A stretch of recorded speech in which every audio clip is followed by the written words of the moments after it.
जी dear students, अस्सलाम वालेकुम वरहमतुल्लाहि वबरकातुहू।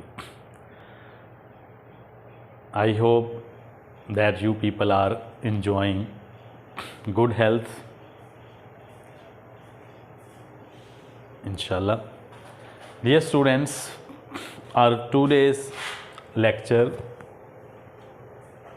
the sequence of tenses and conditionals. Before we join it, let's recite the Holy Durood Sharif. Allahumma salli ala Muhammadin nabiyil ummi wa ala alihi wa sallim taslima.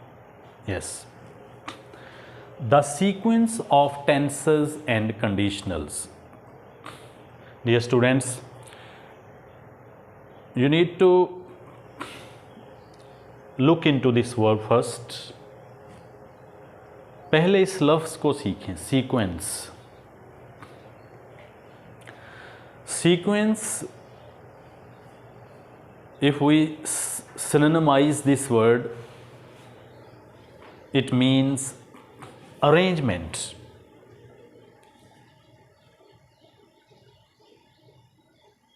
Arrangement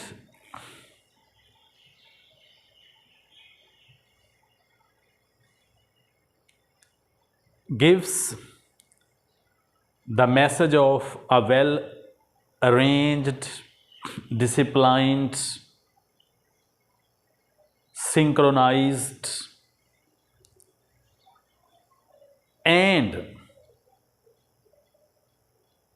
beautiful life to live. Topsy-turvy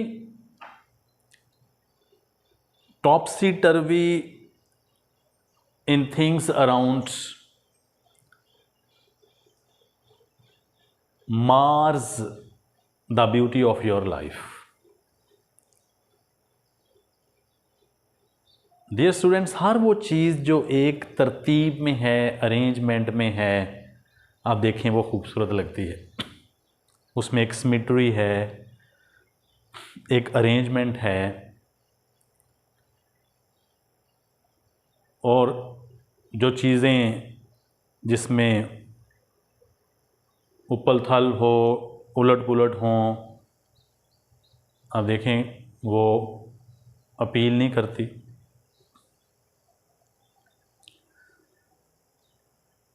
तो इंसानी ज़िंदगी जो है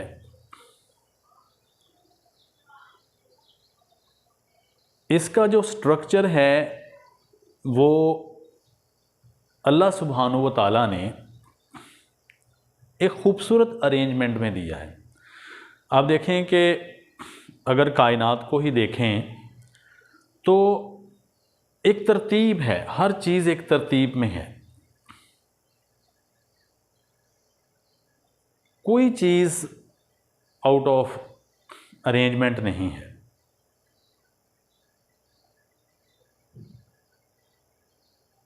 अल्लाह सुब्हानहू व तआला कुरान पाक में फरमाते हैं कि ये दिन और रात में अहले अक्ल के लिए निशानियां हैं। ये जो एक डिसिप्लिन के साथ चीज़ें तब्दील होती हैं और एक डिसिप्लिन के साथ एक अपना सर्टन वॉयज यानी सफ़र तय करती हैं, तो दिन और रात के बदलने में अहले अक्ल के लिए निशानियां हैं। तो लिहाजा ये चीज़ हमें एक बड़ा खूबसूरत मैसेज देती है कि हमारी डे टू डे लाइफ में भी एक अरेंजमेंट, एक डिसिप्लिन, एक इक्विलिब्रियम, एक बैलेंस होना चाहिए।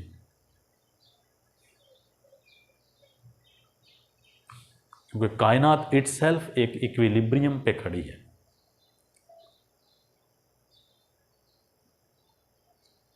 बहुत खूबसूरत बात, सुभान अल्लाह, सुभान अल्लाह, सुभान अल्लाह। तो sequence, dear students, the sequence of tenses and conditionals. Dear students, इसको हमने आपको ईजियर करने के लिए इस तरह किया। प्रिंसिपल क्लॉज, सबऑर्डिनेट क्लॉज, यानी इंडिपेंडेंट क्लॉज, डिपेंडेंट क्लॉज। अगर प्रिंसिपल क्लॉज जो है वो प्रेजेंट में होगी तो जो सबऑर्डिनेट क्लॉज है वो प्रेजेंट में हो सकती है, फ्यूचर में हो सकती है, यहाँ तक कि पास्ट में भी हो सकती है, पास्ट में भी हो सकती है। You can say as the situation may be, कि जैसी सूरत हाल होगी, वो प्रेजेंट हो, फ्यूचर हो या पास्ट हो। So let's exemplify. He thinks that she is there. He thinks that she is there. Present, present, present, present. He thinks that she will be there. Present, future. Let's look at the next one. He thinks that she was there. Past. तो लिहाजा अगर principal clause present में हो तो subordinate clause जो है वो present में भी हो सकती है, फ्यूचर में भी और पास्ट में भी, जैसे हमने यहाँ इसको एग्जाम्पल से डिसाइफर किया, एलेबोरेट किया। नेक्स्ट देखते हैं डियर स्टूडेंट्स। अगर प्रिंसिपल क्लॉज पास्ट में है तो सबऑर्डिनेट क्लॉज भी पास्ट में होगी। Independent clause past, dependent clause past, यानी मेन क्लॉज के ऊपर ही ये सारा मामला डिपेंड करेगा। वो डिसाइड करती है कि सबऑर्डिनेट कैसे बिहेव करेगी। Except universal truth. देखें, अगर पास्ट है मेन क्लॉज के अंदर, प्रिंसिपल क्लॉज के अंदर, तो डियर स्टूडेंट्स जो सबऑर्डिनेट क्लॉज है, डिपेंडेंट क्लॉज है, वो भी पास्ट में होगी, मां सवाए यूनिवर्सल ट्रूथ के। कायनात की सच्चाइयां जो होती हैं, यूनिवर्सल ट्रूथ, ये सच्चाई that can not be altered.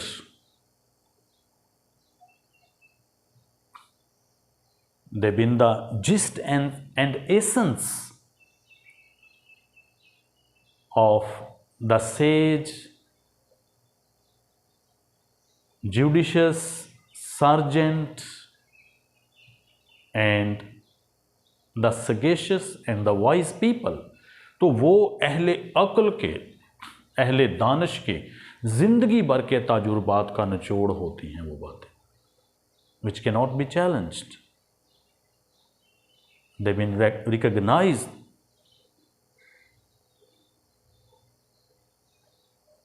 well recognized, I must say।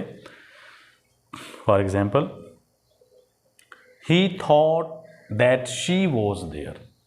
Thought was, he thought that she was there।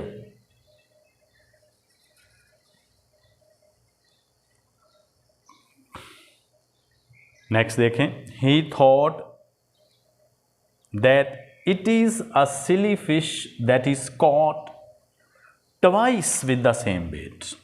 Caught twice with the same bait।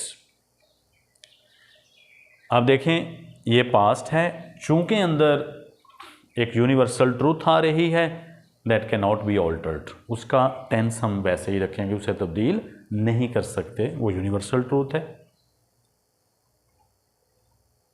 काठ की हंडिया बार बार नहीं चढ़ती।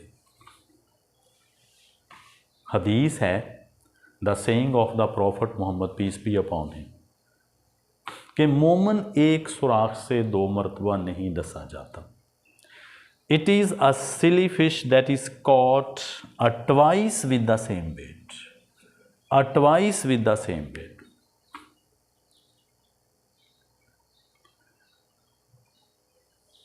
तो डियर स्टूडेंट्स, ये हमारी सीक्वेंस ऑफ टेंसेस है।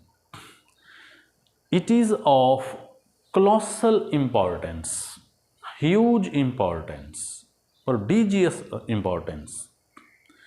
मैं अपने स्टूडेंट्स को बताता हूँ, देखें कि जब आप कोई तहरीर वट वो सब्जेक्टिव हो, जैसे कोई ऐसे राइटिंग हो, आप जिस टेंस में लिखना शुरू करते हैं आप टिल द एंड उसी टेंस में रहते हैं, मास बाय यूनिवर्सल ट्रूथ्स के।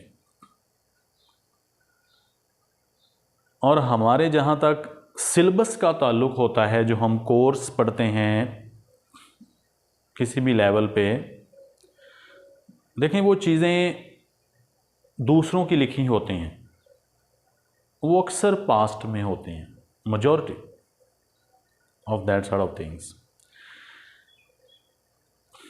तो हमारे स्टूडेंट्स यहाँ क्या करते हैं, देखें आजकल स्टूडेंट्स में एक बड़ी अच्छी आदत है, अच्छी तब है कि अगर वो उन ग्रामर के असूलों के ऊपर बेस करती है, यानी वो क्रिएटिव राइटिंग करने की कोशिश करते हैं, बहुत अच्छी बात है जैसे मैंने कहा, लेकिन उसमें ज़रूरी है कि जो वो करें वो उनकी वो तहरीर बेस करे ग्रामर के रूल्स के ऊपर। चूँकि हमारे अक्सर शॉर्ट क्वेश्चंस जो हैं डियर स्टूडेंट ये पास्ट में होते हैं, तो आप के जो क्वेश्चन का टेंस है ना, आप कोशिश करें कि वही आपके आंसर का टेंस हो। जब आप टेंसेस को आपस में मडल अप कर देते हैं ना, तो इट्स नॉट अ विनसम अटेम्प्ट। तो फिर पेपर मार्क करने वाले को वो अपील नहीं करती, क्योंकि उसमें आप कन्फ्यूजन पैदा कर देते हैं। मसलन वो क्वेश्चन है, उसका टेंस पास्ट में है, आपने क्या किया, उसे कन्फ्यूज़ कर दिया, जबकि सिचुएशन सारी पास्ट में चल रही है, आपने कन्फ्यूज़ कर दिया उसमें प्रेजेंट और फ्यूचर में भी। देखें ना, वो सिचुएशन का ही तकाजा नहीं है। अगर तो सिचुएशनल हो तो फिर तो ठीक है, जबकि मोस्टली वहाँ सिचुएशनल ऐसे नहीं होता, इस तरह नहीं होता। आप कॉन्स्ट्रेंट होते हैं, आप पाबंद होते हैं कि आप उसी टेंस को फॉलो करें जिस टेंस में आपका क्वेश्चन है, और एज द सिचुएशन में भी। हम जब पेपर मार्क करते हैं इन चीज़ों को ऑब्ज़र्व करते हैं कि यार इसका टेंस स्ट्रक्चर कैसा है। तो structuring does matter a lot to make your attempts appealing and lucrative of getting mammoth marks. So you need to observe the very sequence that really makes you embrace the very cherished goal and target of yours. जी, that's it for the day dear students. Our next step that's coming our way, conditionals. In my next lecture I'm going to discuss conditionals dilatorily with all its important aspects inshallah. So till then अल्लाह हाफिज़, अपना बहुत बहुत ख्याल रखिएगा। अल्लाह सुब्हानहू व तआला आप लोगों को आसानियाँ दें और आसानियाँ तकसीम करने का शरफ़ अता फ़रमाएँ। May Allah bless you with the pleasures and comforts of life and enable you to distribute the same to the people around you. Assalamu alaikum.